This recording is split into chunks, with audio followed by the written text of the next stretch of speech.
Hai mayam, aku hujikne kanoda lainebako. Lakipur Bazar khewa landoga oina lae do kano tawre sigi khewa kui kakhatlinebako sigi mathakta. Adaydi ado hausi ekhoi Lakipur Bazar leire to siya cosmetic dukan da pochi khara laweng changnebako.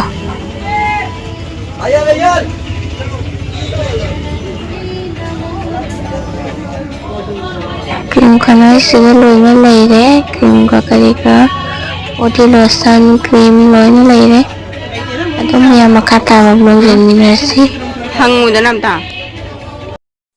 mayam su swagi anakpada leiradi Lakipur Bazar lao mayam na lening ma poche loina phangani ado mayam cream body lotion loina leire sigi dukan sida megi sidana bindi leire nat leire sidana akogi Ganesh kumba Hanuman adi akogi kanoda sabainabagi mayam leire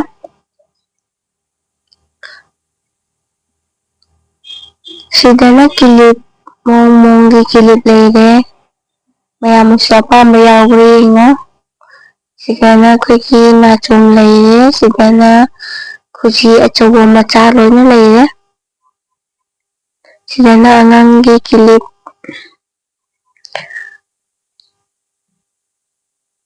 tuni mayam sidana angangi nupi machana phanaba lover nusibasu mayam leire adudi mayam tamjengminarsi mayamsu fazade haibiro ado mayam ado aikoi hujik sanda oirebako sandagi blog mutek hapcharake akoi sandanina hujik sumaina akoi siga chabaganda lai khoromba adi Mahadev ki kai hani igi mela haira kai haira adi tawribako adugi akoi koiba lai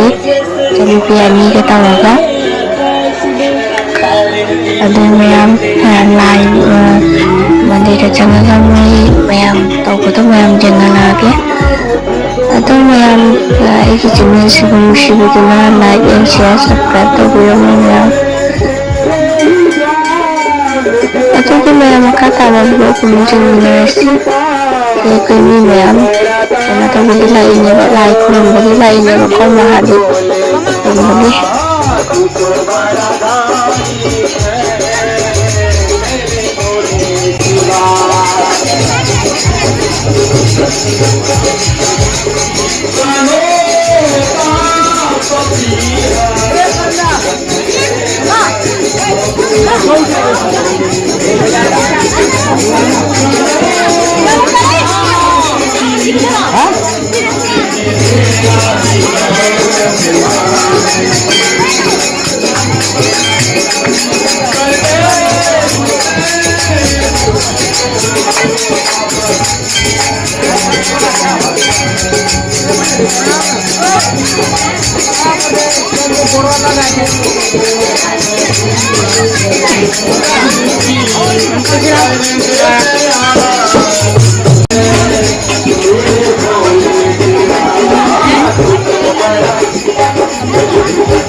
ado mayam sidana mo akogi mayam lakpasingdo loina moina khepchi oina pijayebako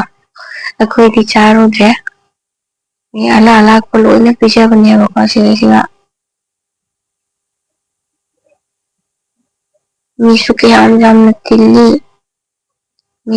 tilli